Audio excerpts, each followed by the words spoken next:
Hello everyone, welcome to Electrical Brains. நம்ம previous லெக்சர்ஸில் different types of ஜென்ரேட்டிசேஷனை பற்றி பார்த்தோம். ஒவ்வொரு ஜென்ரேட்டிசேஷனில் ப்ரொடியூஸ் ஆகிற எனர்ஜியை எப்படி நம்ம கன்சூமர் கொண்டு வரோம் அப்படிங்கிறத பற்றி interconnected system and interconnected grid system load dispatching சென்டர்னு பார்த்தோம். இந்த ஒவ்வொரு பவர் பிளான்ட்டையும் எங்கெங்கே லொக்கேஷன் பண்ணலாம் அப்படிங்கிறத சைட் செலெக்ஷன் பார்த்தோம். அந்த பவர் பிளான்ட்டோட எஃபிஷியன்சியை இன்க்ரீஸ் பண்ணுறது தான் கோ ஜென்ரேஷன் பார்த்தோம். இன்றைக்கி நம்ம பார்க்க போகிறது டேரிஃப் அண்ட் அதனோட டைப்ஸை பற்றி பார்க்க போகிறோம். First time tariff or energy rate. டேரிஃப்னா என்ன? எலக்ட்ரிக்கல் எனர்ஜியை ஜென்ரேட்டிங் ஸ்டேஷனில் ஜென்ரேட் பண்ணுறாங்க, அதை டிரான்ஸ்மிட் பண்ணி நம்ம யூஸ் பண்ணுறோம். அந்த எனர்ஜியை யூஸ் பண்ணுறதுக்கு கன்சியூமர் கொடுக்குற பேயபிள் அமௌண்ட்டு தான் டேரிஃப் அப்படின்னு சொல்கிறோம். The rate at which electrical energy is supplied to a consumer is known as tariff. அவங்க எலக்ட்ரிக்கல் எனர்ஜி ஃப்ரீயாக கொடுக்க முடியாது இல்லையா? அந்த எனர்ஜியை யூஸ் பண்ணுறதுக்கு நம்ம கட்டுற அமௌண்ட்டை தான் டேரிஃப்னு சொல்கிறோம். எதுக்காண்டி டேரிஃபை கட்டணும்? ஏன்னா ஜென்ரேட்டிங் ஸ்டேஷனை கன்ஸ்ட்ரக்ட் பண்ணுறது ஈஸியான விஷயம் இல்லை. அதுக்குன்னு காஸ்ட்டை இன்வெஸ்ட் பண்ண வேண்டியிருக்கு. கேபிட்டல் காஸ்ட்டு, ரன்னிங் காஸ்ட்டாக இருக்கட்டும், மெயின்டெனன்ஸ் காஸ்ட்டு, அதுக்குள்ளே லேபர் காஸ்ட்டு எல்லாமே அவங்க பே பண்ணி தான், அமௌண்ட்டை ஸ்பெண்ட் பண்ணி தான் ஜென்ரேட்டிங் ஸ்டேஷனை ரன் பண்ணுறாங்க. ஸோ அதை நமக்கு அவங்க ஈஸியாக ஃப்ரீயாலாம் கொடுத்துட முடியாது. அவங்களும் அது ஒரு பிஸ்னஸ் மைண்டாக தான் அதை பார்ப்பாங்க. ஸோ அந்த எலக்ட்ரிக்கல் எனர்ஜிக்கு நம்ம கட்டுற அமௌண்ட்டை தான் டேரிஃப் அப்படின்னு சொல்லி மென்ஷன் பண்ணுறோம். என்ன டைப்ஸ் ஆஃப் டேரிஃப் இருக்குது? Simple tariff, flat rate tariff, block rate tariff, 2 part tariff, 3 part tariff, maximum demand tariff, power factor tariff. இந்த ஒவ்வொரு டைப்ஸ் ஆஃப் டேரிஃபை பற்றியும் நம்ம ப்ரீஃபாக நெக்ஸ்ட் ஸ்லைடில் டிஸ்கஸ். டேரிஃபோட ஃபஸ்ட்டு டைப்புன்னு பார்த்தா சிம்பிள் டேரிஃப். சிம்பிள் டேரிஃப்னா என்ன? Fixed rate per unit of energy consumption. First யூனிட்னா என்ன? 1 யூனிட்னா எவ்வளவு? 1 கிலோவாட் ஹவர் தான் நம்ம 1 யூனிட் சொல்லுவோம். அந்த யூனிட் கேல்குலேஷனை பற்றி பின்னாடி நான் தெளிவாக டீட்டெயிலாக சொல்லித்தரேன். இப்போதைக்கு 1 யூனிட்டுக்கு ஃபிக்ஸ்டு சார்ஜ். அது ஸ்மால் கன்சூமராக இருந்தாலும் அதே சார்ஜ் தான், பிக் கன்சூமராக இருந்தாலும் அதே சார்ஜ் தான். ஸ்மால் கன்சூமர்னால் யார்? நம்ம டொமஸ்டிக் அப்ளையன்சஸ் வீடுகளில் யூஸ் பண்ணுறோம் இல்லையா, நம்ம தான் ஸ்மால் கன்சூமர். பிக் கன்சூமர்னால் ஃபேக்ட்ரிஸு, இண்டஸ்ட்ரீஸ், இவங்க தான் பிக் கன்சூமர். இப்போ 1 யூனிட்டு 65 பைசானா நமக்கும் அதே ரேட்டு தான், இண்டஸ்ட்ரீஸ்க்கும் அதே ரேட்டு தான். இந்த மாதிரி வைக்கிறது தான் சிம்பிள் டேரிஃப் அப்படின்னு சொல்லுவோம். எல்லாத்துக்கும் ஒரே யூனிட். அதே மாதிரி எந்த ரேஞ்சு யூனிட்டை யூஸ் பண்ணாலும் அதே அமௌண்ட் தான். இப்போ 100 யூனிட் யூஸ் பண்ணாலும் அதே அமௌண்ட் தான், 1000 யூனிட் யூஸ் பண்ணாலும் அதே அமௌண்ட் தான். அதுக்கு மேலே யூஸ் பண்ணாலும் சேம் 65 பைசா தான். அந்த ரேட்டானது வந்து நம்பர் ஆஃப் யூனிட் யூஸ் பண்ணுறதை பொறுத்து மாறாது, டைப் ஆஃப் கஸ்டமரை பொறுத்தும் மாறாது, அந்த அவங்க யூஸ் பண்ணுற லோடை பொறுத்து மாறாது. இந்த மாதிரி எதுவுமே சேஞ்ச் ஆகாமல் ஒரே ரேட்டாக மெயின்டைன் பண்ணால் அதுதான் சிம்பிள் டேரிஃப் அப்படின்னு சொல்லுவோம். அதில் என்னென்ன ப்ளஸ் அண்ட் மைனஸ்ன்னு பார்ப்போம். அட்வான்டேஜ்னு பார்த்தா கேல்குலேட் பண்ணுறது ரொம்ப ஈஸி. இப்போ ஒரு யூனிட்டுக்கு 60 பைசானா அவங்க எத்தனை யூனிட் யூஸ் பண்ணுறாங்களோ அந்த யூனிட் இன்ட்டு 65 பைசா நம்ம அமௌண்ட்டை யாருனாலும் ஈஸியாக கேல்குலேட் பண்ணிடலாம். இது அதில் இருக்க ஒரு ப்ளஸ் பாயிண்ட். மைனஸ்ன்னு பார்த்தா எல்லாத்துக்கும் ஒரே ரேட்னா எப்படி? ஏன்னா ஸ்மால் கன்சியூமர்னால் லோடை கம்மியாக தான் யூஸ் பண்ணுவாங்க, ரேட்டிங்கும் கம்மியாக தான் இருக்கும், அவங்களுக்கும் ஒரே ரேட்டு. பிக் கன்சியூமர்னால் அவங்க நிறைய இண்டஸ்ட்ரீஸ்லாம் பார்த்தா அவங்க இபிஐ யூஸ் பண்ணி அவங்க ஒரு ப்ராடக்டை ப்ரொடியூஸ் பண்ணுவாங்க, அவங்களுக்கும் ஒரே ரேட்னா ரெண்டுக்கும் சேஞ்ச் ஒன்றும் இல்லையா? இது இதில் இருக்க ஒரு பெரிய ட்ராபேக்காக இருக்குது. Next type flat rate tariff. நம்ம ஃபஸ்ட்டு சிம்பிள் டேரிஃப் பார்த்தோம் இல்லையா, எல்லாத்துக்கும் சேம் ரேட்டுன்னு சொன்னோமா, அதை இங்கே கொஞ்சம் கிளாஸிஃபை பண்ணி பிரித்தாங்க. லைட் லோட் அண்ட் ஹெவி லோடுன்னு பிரித்தாங்க. லைட் லோடில் யாரெல்லாம் வருவாங்கன்னா டொமஸ்டிக் பர்பஸ் வீடுகளில் யூஸ் பண்ணுற எல்லாருமே லைட் லோடுன்னு கிளாஸிஃபை பண்ணாங்க. ஹெவி லோடுங்கிறது ஃபேக்ட்ரிஸ், இண்டஸ்ட்ரீஸ், இவங்களுக்குலாம் ஹெவி லோடு அப்படின்னு கிளாஸிஃபை பண்ணாங்க. லைட் லோடுக்கெலாம் பெர் யூனிட்டுக்கு ஒரு ரேட்டு, ஹெவி லோடுக்கெலாம் ஒரு யூனிட்டுக்கு ஒரு ரேட், அந்த மாதிரி அமௌண்ட்டை கிளாஸிஃபை பண்ணாங்க. இதைத்தான் ஃப்ளாட் ரேட் டேரிஃப் அப்படின்னு சொன்னோம். இதோட அட்வான்டேஜ் அண்ட் டிஸ்அட்வான்டேஜ் என்னென்னா, இதோட அட்வான்டேஜ் கேல்குலேஷன் ரொம்ப சிம்பிள் தான். ஏன்னா லைட் லோடுக்கு தனியாக ரேட்டை ஃபிக்ஸ் பண்ணிட்டாங்க, அவங்க எத்தனை யூனிட் யூஸ் பண்ணியிருக்காங்களோ இன்ட்டு அந்த ரேட்டு. ஹெவி லோடுக்கும் அதே மாதிரி தான், அவங்க என்ன யூனிட் யூஸ் பண்ணியிருக்காங்க இன்ட்டு அந்த ரேட்டு. இது இதில் இருக்க கேல்குலேஷனை வந்து ஈஸியாக நம்ம கேல்குலேட் பண்ணிக்கலாம். ட்ராபேக் அப்படின்னு இதில் நம்ம பார்த்தோம்னா, டொமஸ்டிக் பர்பஸ் இருக்குது இல்லையா, லைட் லோடுன்னு பார்த்தோமா, அவங்களுக்கு என்ன இருக்குது, பெர் யூனிட் ரேட் வந்து அதிகமாக வச்சுருப்பாங்க. ஏன்னா அவங்க வந்து யூனிட்டை கம்மியாக தான் யூஸ் பண்ணுறாங்களாம், அதனால் அவங்களுக்கு ரேட் வந்து அதிகமாக இருக்கும். அதே இது ஹெவி லோடு யூஸ் பண்ணுற இண்டஸ்ட்ரீஸ் இருக்கு இல்லையா, அவங்களுக்கு யூனிட் வந்து கம்மியாக இருக்கும். இப்போ எக்ஸாம்பிள்னு பார்த்தோம்னா, இப்போ வீடுகளுக்கு ஒரு யூனிட்டுக்கு 80 பைசான்னு வச்சுருப்பாங்க. அதே இது ஹெவி லோடு இண்டஸ்ட்ரீஸ்னு பார்த்தா ஒரு யூனிட்டுக்கு 40 பைசான்னு வச்சுருப்பாங்க. ஸோ ஸோ அவங்க வந்து அதிகமாக எனர்ஜி யூஸ் பண்ணுறாங்க, இப்போ அதிகமாக பே பண்ணுவாங்கன்னு சொல்லிட்டு அவங்களுக்கு ரேட்டு கம்மியாக இருக்கும், நம்ம வீடுகளில் யூஸ் பண்ணுறவங்களுக்கு ரேட் அதிகமாக இருக்கும். இது வந்து இந்த ஃப்ளாட் ரேட் டேரிஃபில் இருக்க ஒரு drawback. Next one is block rate tariff. அதாவது டிஃப்ரெண்ட் பிளாக்காக பிரிச்சிருப்பாங்க. ஃபஸ்ட்டு ஒரு 50 யூனிட்டுக்கு ஒரு ரேட்டு, அடுத்த 50 யூனிட்டுக்கு ஒரு ரேட்டு அப்படின்னு டிஃப்ரெண்ட் பிளாக்காக பிரிச்சிருப்பாங்க. இது எதுக்கு அப்படி பிரித்தாங்கன்னா, கன்சூமர் வந்து நிறைய எனர்ஜி யூஸ் பண்ணணும், அவங்க நிறைய எனர்ஜி யூஸ் பண்ணால் தான் ஜென்ரேட்டிங் ஸ்டேஷனுக்கு அதிகமாக பே பண்ணுவாங்க, இபிக்கு அதிகமாக பே பண்ணுவாங்கன்னு ஒரு மைண்டில் என்ன பண்ணாங்க, ஒவ்வொரு யூனிட்டுக்கு ஒவ்வொரு அமௌண்ட் சொல்லி பிளாக்காக பிரித்தாங்க. ஸோ ஃபஸ்ட்டு 50 யூனிட்டுக்கு 70 பைசா, அடுத்த ஒரு 50க்கு 65 பைசா. அதாவது ஒவ்வொரு பிளாக்காக அவங்க தாண்டும் போது ரேட்டு குறைஞ்சிட்டே போகும். அப்போ தான் என்ன பண்ணுவாங்க, கன்சூமர் நிறைய அமௌண்ட் ஆஃப் எனர்ஜியை யூஸ் பண்ணுவாங்க அப்படின்னு சொல்லி பிரித்தாங்க. இதோட அட்வான்டேஜ் அண்ட் டிஸ்அட்வான்டேஜ் என்ன? அட்வான்டேஜ்னு பார்த்தா கன்சூமர் எவ்வளோ யூனிட்டாலும் யூஸ் பண்ணிக்கலாம், ஏன்னா யூனிட் யூஸ் பண்ண இன்க்ரீஸ் ஆக ரேட்டு குறைஞ்சிட்டே போகும். டிஸ்அட்வான்டேஜ் பார்க்க எதை பேஸ் பண்ணி இந்த பிளாக்கை பிரிக்கிறாங்க, மொதல் 50 100ன்னு எப்படி பிரிக்கிறது, ஒரு அவங்க வைக்கிறது தான் ரேட் அப்படிங்கிற மாதிரி இருந்துச்சு. So these are some of the disadvantages. Next one is two part tariff or Hopkinson demand rate. இதில் எப்படி அமௌண்ட்டை பே பண்ணுறாங்கன்னா 2 பார்ட்டாக இருக்கும், fixed charge plus running charge. Fixed சார்ஜ்னா அவங்க எனர்ஜியை யூஸ் பண்ணாலும் பண்ணட்டாலும் அந்த அமௌண்ட்டை பே பண்ணியே ஆகணும், ப்ளஸ் அந்த மந்த் எவ்வளோ யூஸ் பண்ணியிருக்காங்களோ அந்த யூனிட்டுக்கான அமௌண்ட் ரெண்டையும் ஆட் பண்ணி பே பண்ணணும். இந்த ஃபிக்ஸ்டு சார்ஜ் எதை பேஸ் பண்ணி அவங்க கொடுக்குறாங்கன்னா, நம்ம மேக்ஸிமம் டிமாண்ட் எவ்வளோன்னு நம்ம தெரியும்ல. ஃபஸ்ட்டே நம்ம ஒரு இபிலேருந்து நம்ம ஒரு எலக்ட்ரிசிட்டி சப்ளை வாங்குறோம்னா அவங்க ஃபஸ்ட்டே கேட்பாங்க, உங்களுக்கு சிங்கிள் ஃபேஸ் சப்ளையா, 3 ஃபேஸ் சப்ளையா, டொமஸ்டிக்கா, இண்டஸ்ட்ரீஸான்னு கேட்பாங்க. அப்போ நம்ம சிங்கிள் ஃபேஸ் சப்ளை எனக்கு போதும், 3 ஃபேஸ் சப்ளைனா அதை பேஸாக வச்சு மேக்ஸிமம் டிமாண்டை ஃபஸ்ட்டே கேல்குலேட் பண்ணிடுவாங்க. அந்த மேக்ஸிமம் டிமாண்டை பொறுத்து ஃபிக்ஸ்டு சார்ஜை ஃபிக்ஸ் பண்ணுவாங்க, ப்ளஸ் அந்த மந்த் எவ்வளோ யூஸ் பண்ணியிருக்கோமோ அந்த யூனிட்டுக்கு இன்ட்டு அந்த ரேட்டு கொடுத்து 2 அமௌண்ட் சேர்த்து பே பண்ணுறது தான் டூ பார்ட் டேரிஃப் அப்படின்னு சொல்லுவாங்க. இந்த டூ பார்ட் டேரிஃப்லேயும் கேல்குலேஷன் வரையும் சிம்பிளாக தான் இருக்க போகுது, ரொம்ப டிஃபிகல்ட்டாக இருக்க போகிறது இல்லை. இதில் டிஸ்அட்வான்டேஜ்னு பார்த்தா எனர்ஜி அவங்க யூஸ் பண்ணாலும் பண்ணட்டாலும் கன்சூமர் என்ன பண்ணியிருக்கு, ஃபிக்ஸ் சார்ஜ் அமௌண்ட்டை பே பண்ணவே வேண்டியிருக்கு. இதை வந்து கன்சூமர் சைடு வந்து அவ்வளோ விரும்ப மாட்டாங்க, ஏன்னா அவங்க என்ன பண்ணுவாங்க, எனர்ஜி யூஸ் பண்ணால் தான் பே பண்ணணும்னு எதிர்பார்ப்பாங்க, எனர்ஜியே யூஸ் பண்ணலைனாலும் பே பண்ணணும் அப்படிங்கிறது இதில் இருக்க ஒரு disadvantage.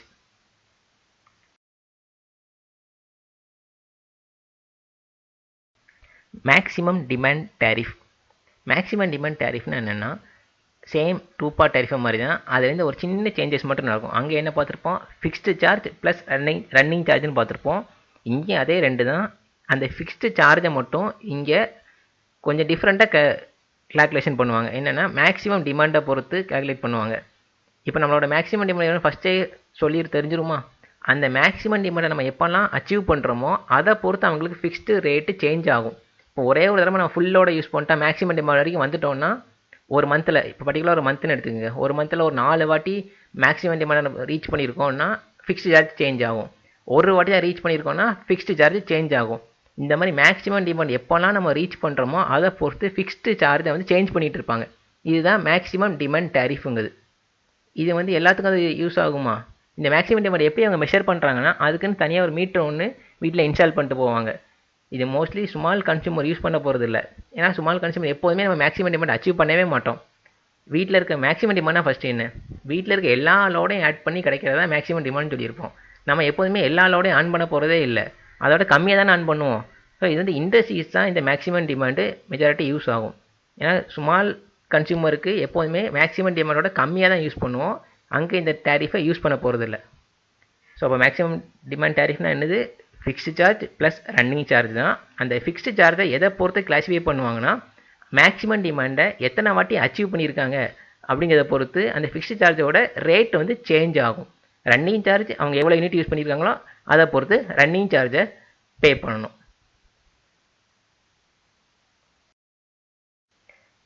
Next one is power factor tariff. Power factor டேரிஃப்னா என்னென்னா, கன்சியூமரோட லோடை பொறுத்து அதோட ரேட்டு சேஞ்ச் ஆகும். அவங்க என்னென்ன டைப் ஆஃப் லோடை யூஸ் பண்ணுறாங்க அப்படிங்கிறத பொறுத்து 3 டைப்பாக கிளாஸிஃபை பண்ணுவாங்க. Kilowatt hour and KVAR tariff, KVA maximum demand tariff, sliding scale tariff. Kilowatt hour and KVAR டேரிஃப்னா என்னென்னா, ஏன்னா கன்சியூமரோட லோடு என்ன பண்ணும், ரியல் பவரையும் அப்சர்வ் பண்ணும், ரியாக்டிவ் பவர் அப்சர்வ் பண்ணலாம், சப்ளை பண்ணலாம். அந்த ரியல் பவருக்கு தனியாக அமௌண்ட்டை பே பண்ணணும், ரியாக்டிவ் பவர் தனியாக அமௌண்ட்டை பே பண்ணணும். இதுக்கு தனித்தனியாக ரெண்டையும் பே பண்ணால் அது கேவிஆர் அண்ட் கிலோவாட் ஹவர் டேரிஃப்னு சொல்லுவோம்.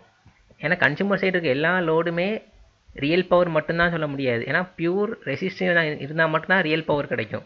அங்கே லோடில் இண்டக்டரோ கெப்பாசிட்டரோ இருந்தாலே ரியாக்டிவ் பாருங்கள் ஒரு கான்செப்ட் நமக்கு வந்துடும். நம்ம யூஸ் பண்ணுற எல்லா லோடுமே பியூர் ரெசிஸ்டிவ் லோடு கிடையாது. ஸோ அங்கே ரியாக்டிவ் பவரும் இன்வால்வ் ஆகுது. அந்த ரியாக்டிவ் பவர் தனியாக அமௌண்ட்டு, ரியல் பவர் தனியாக அமௌண்ட்டை பே பண்ணால் அதுதான் kilowatt hour and KVAR tariff.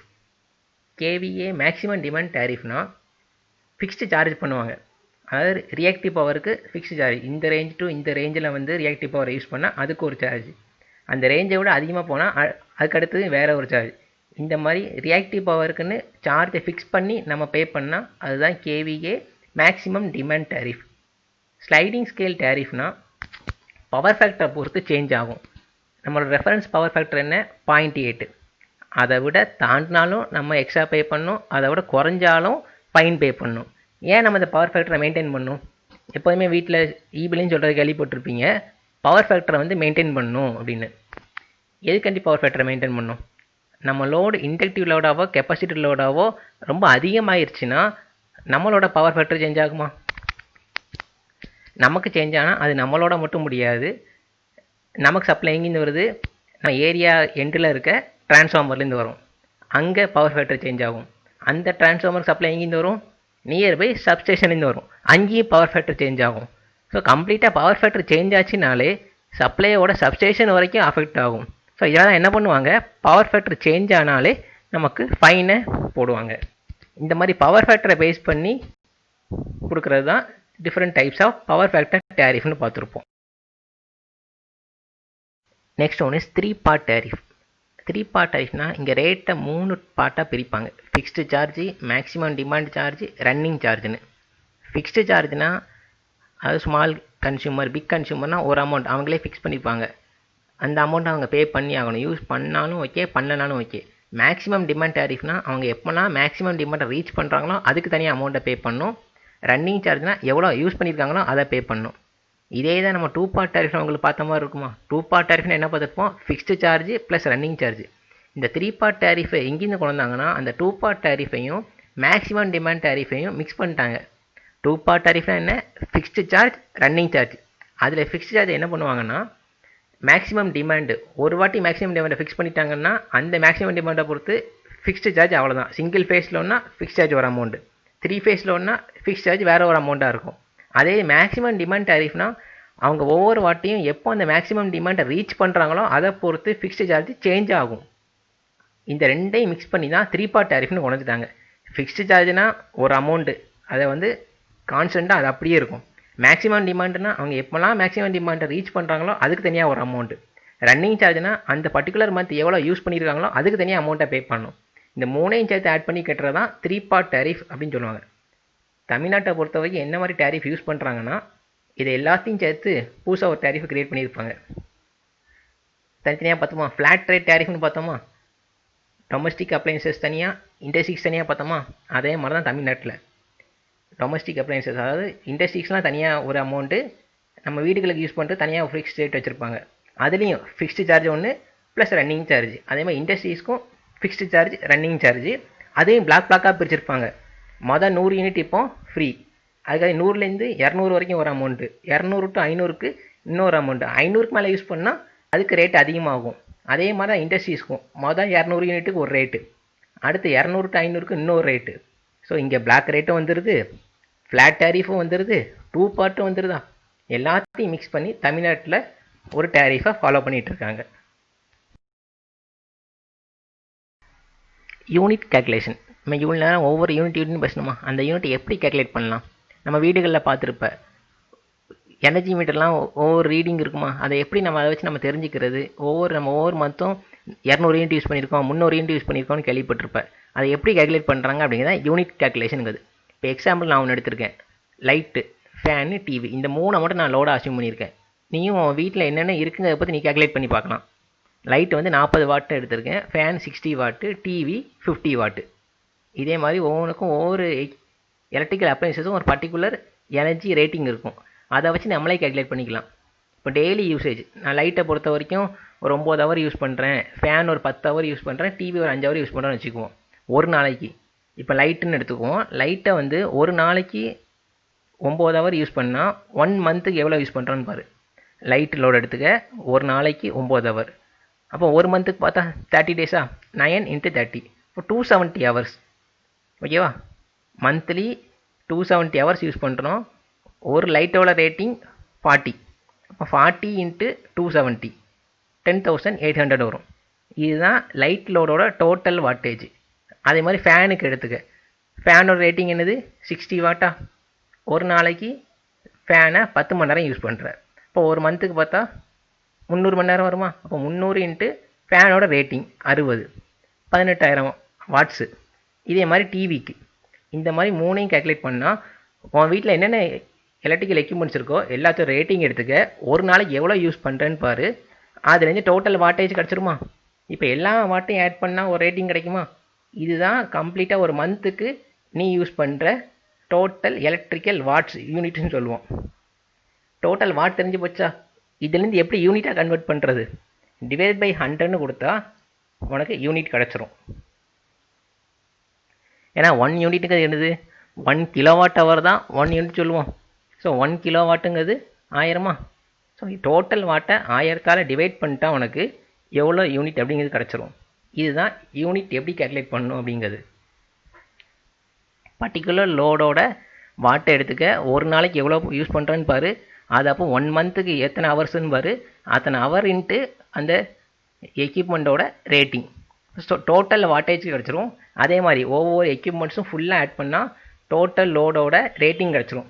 அதை வாட்டாக கன்வெர்ட் பண்ணால் டிவைட் பை 1000, அப்போ யூனிட் கிடச்சிரும். இதுதான் எப்படி யூனிட்டை கேல்குலேட் பண்ணுறோன்னு சொல்கிறது. இதே மாதிரி உன்னோட வீட்டில் இருக்க யூனிட்டையும் நீ ஒவ்வொரு நாளும் ஒவ்வொரு அப்ளைன்சஸும் எவ்வளோ யூஸ் பண்ணுறோம் அப்படின்னு சொல்லி யூனிட்டை கேல்குலேட் பண்ணி பார்க்கலாம். தமிழ்நாட்டில் ஒரு மிக்ஸ்டு டேரிஃபை யூஸ் பண்ணுறாங்கன்னு சொன்னேன் இல்லையா, அதோட ரேட்டை தான் இந்த டேபிளை உங்களுக்கு காட்டியிருக்கேன். நான் வந்து இதில் லோ டென்ஷனை மட்டும்தான் எடுத்திருக்கேன். நீங்கள் ஹை டென்ஷனை பற்றியும் தெரிஞ்சுக்கணும். அதாவது ஹெவி லோடு யூஸ் பண்ணுறவங்க இண்டஸ்ட்ரீஸ்க்கு என்ன இருக்குது, லோ டென்ஷனுங்கிறது நம்ம கன்சியூமர் டொமஸ்டிக் அப்ளைன்சஸ் இதுக்கு எங்கென்ன இருக்குங்கிறத மட்டும் எடுத்திருக்கேன். நீங்கள் ஃபுல் டேரிஃபை பற்றி பார்க்கணுன்னா கூகுளில் போய் டிஎன்இபி டேரிஃப்னு டைப் பண்ணுங்கள். ஒரு பிடிஎஃப் உங்களுக்கு கிடைக்கும். அதில் நீங்கள் பார்த்தா ஃபுல் டீட்டெயில்ஸ் கிடைக்கும். இந்த லோ டென்ஷன் சப்ளையில் டிஃப்ரெண்ட் பிளாக்காக பிரிச்சிருப்பாங்க. ஃபஸ்ட்டு 100 யூனிட்டுக்கு ஒரு அமௌண்ட்டு, அது 100லேருந்து 200 வரைக்கும் யூஸ் பண்ணால் அதுக்கு ஒரு ரேட்டு. இப்போ 100லேருந்து 500 வரைக்கும் யூஸ் பண்ணால் அதுக்கு ஒரு ரேட்டு. 500க்கு மேலே யூஸ் பண்ணால் அதுக்கு டேரிஃப் ரொம்ப அதிகமாகும். ஸோ இங்கே நமக்கு என்ன வந்துடுது, அந்த பிளாக் டேரிஃப் வந்துடுதா, ஒவ்வொரு பிளாக்காக பிரிச்சிருக்காங்களா. அடுத்தது பாருங்கள் ஃப்ளாட் ரேட்டும் வந்துடும். ஏன்னா ஒவ்வொரு அமௌண்ட்டுக்கும் ஒவ்வொரு யூனிட்டுக்கும் டிஃப்ரெண்ட் அமௌண்ட் கிளாஸிஃபை பண்ணியிருக்காங்க. இப்போ ஃபஸ்ட்டு 100 வரைக்கும் யூஸ் பண்ணுறீங்கன்னா எந்த ரேட்டுமே கிடையாது, 0 தான். இப்போ 0லேருந்து 200 வரைக்கும் யூஸ் பண்ணுறீங்கன்னா மொதல் 100 யூனிட்டுக்கு எந்த சார்ஜும் கிடையாது, 0 ருபீஸ். 101லேருந்து 200 வரைக்கும் யூஸ் பண்ணுறதுக்கு ஒரு யூனிட்டுக்கு 1.5 பைசா. அதாவது இப்போ 140 யூனிட் யூஸ் பண்ணுறீங்கன்னு வச்சுக்கோங்க எக்ஸாம்பிளுக்கு. மொதல் 100 யூனிட்டுக்கு எந்த சார்ஜும் கிடையாது. அடுத்து ஒரு 40 யூனிட் இருக்கா, அந்த 40 யூனிட்டுக்கு ஒரு யூனிட்டுக்கு 1.5, அதை மல்டிப்ளை பண்ணி ப்ளஸ் 20 ரூபா சர்வீஸ் சார்ஜ், இதை ஆட் பண்ணிக்குவாங்க. அடுத்தது இப்போ நீங்கள் 200க்கு மேலே யூஸ் பண்ணிட்டீங்கன்னா அதுக்கு வேறு ஒரு டேரிஃப். மொதல் 100 யூனிட்டுக்கு அதே மாதிரி தான் ஃப்ரீ. அடுத்து அந்த 101லேருந்து 200 வரைக்கும் யூஸ் பண்ணுறீங்க இல்லையா, அந்த யூனிட்டுக்கு ஒரு யூனிட்டுக்கு 2 ரூபா. அப்போ 200க்கு மேலே யூஸ் பண்ணிட்டீங்க, அப்போ 201லேருந்து 500 வரைக்கும் அதில் வந்து ஒரு யூனிட்டுக்கு 3 ரூபா. இதை கம்பேர் பண்ணும்போது இங்கே நமக்கு ரேட் இன்னும் அதிகமாகும். இப்போ 500க்கு மேலே யூஸ் பண்ணிட்டீங்கன்னா அதுக்கு இன்னும் டேரிஃப் இன்னும் ஜாஸ்தியாக மாறுது. 500 தாண்டிடுச்சுன்னா மொதல் 100 யூனிட்டுக்கு அதே மாதிரி தான், எந்த சார்ஜும் கிடையாது. அது மாதிரி 101லேருந்து 200 வரைக்கும் யூஸ் பண்ணுற அந்த 100 யூனிட்டுக்கு ஒரு யூனிட்டுக்கு 3 ரூபா 50 பைசா. இப்போ 201லேருந்து 500 வரைக்கும் பார்த்தா ஒரு யூனிட்டுக்கு 4 ரூபா 60 பைசா. 500க்கு மேலே யூஸ் பண்ணுற ஒவ்வொரு யூனிட்டுக்கும் ஒரு யூனிட்டுக்கு 6 ரூபா 60 பைசா. இந்த மாதிரி ஒவ்வொரு ரேட்டாக இங்கே ஃப்ளாட் ரேட்டும் வந்துடுது, பிளாக் ரேட்டும் வந்துடுதா. இதுதான் நம்ம என்ன சொல்லுவோம், தமிழ்நாட்டில் ஒரு மிக்ஸ்டு டேரிஃபை யூஸ் பண்ணுறாங்க அப்படின்னு சொன்னோம். இதை பார்த்து நீங்கள் வீட்டையும் எவ்வளோ யூஸ் பண்ணுறீங்க அதை பற்றி நீங்களே கால்குலேட் பண்ணி பார்க்கலாம். வீடுகளில் உங்கள் இபி அட்டை இருக்கும் இல்லையா, அதில் என்ன கொடுத்துருப்பாங்க, ஃபஸ்ட்டு உங்கள் டேட் இருக்கும், டேட் ஆஃப் ரீடிங் அப்படி இருக்கும். மின் அளவு குறிக்கப்பட்ட நாள்னு கொடுத்துருப்பாங்க. அடுத்து மின் அளவு ரீடிங் இருக்கும். 3வது கன்செப்ஷன் இருக்கும். 4வது அமௌண்ட் இருக்கும். அந்த டேட்டுங்கிறது அவங்க எந்த டேட்டில் ரீடிங் இருக்காங்களோ அந்த டேட்டை போட்டிருப்பாங்க. அதுக்கடுத்து மின் அளவீடுன்னு இருக்கா, அதில் அவங்க ரீடிங் பண்ணும்போது அந்த எனர்ஜி மீட்டரில் என்ன ரீடிங் காட்டுதுன்னு நோட் பண்ணிட்டு போவாங்க.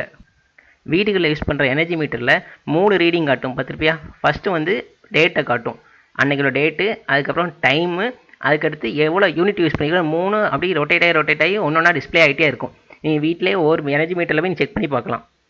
உங்களோட அட்டையில் 2வது ரீடிங் எழுதியிருப்பாங்க, 3வது கன்சப்ஷன் போட்டிருப்பாங்க, பயனீட்டு அளவுன்னு. அதை என்ன பண்ணியிருப்பாங்கன்னா இந்த மாதம் யூனிட்லேருந்து போன மாதம் ரீடிங் எடுத்திருப்பாங்க இல்லையா, அந்த 2ஐயும் மைனஸ் பண்ணி எவ்வளோ யூனிட் யூஸ் பண்ணியிருக்கீங்க அப்படிங்கிறத போட்டிருப்பாங்க.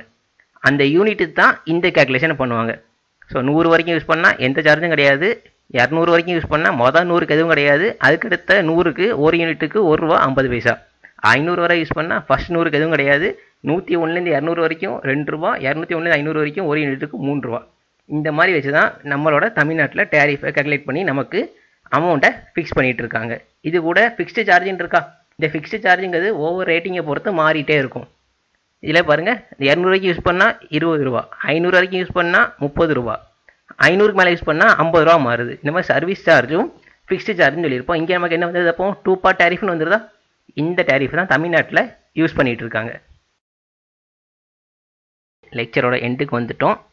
இந்த வீடியோ நம்ம எதை பற்றி டிஸ்கஸ் பண்ணோம், டேரிஃப்னா என்னென்னு பார்த்தோம், ஜென்ரேட் பண்ணுற எனர்ஜியை நம்ம யூஸ் பண்ணுறதுக்கு கொடுக்கக்கூடிய அமௌண்ட் தான் டேரிஃப்னு பார்த்தோம். அதோட டைப்ஸை பார்த்தோம், simple tariff, flat rate tariff, block rate tariff, 2 part tariff, 3 part tariff, maximum demand tariff, power factor டேரிஃப்னு ஒவ்வொரு டைப்லேயும் என்னென்னு பார்த்தோம்.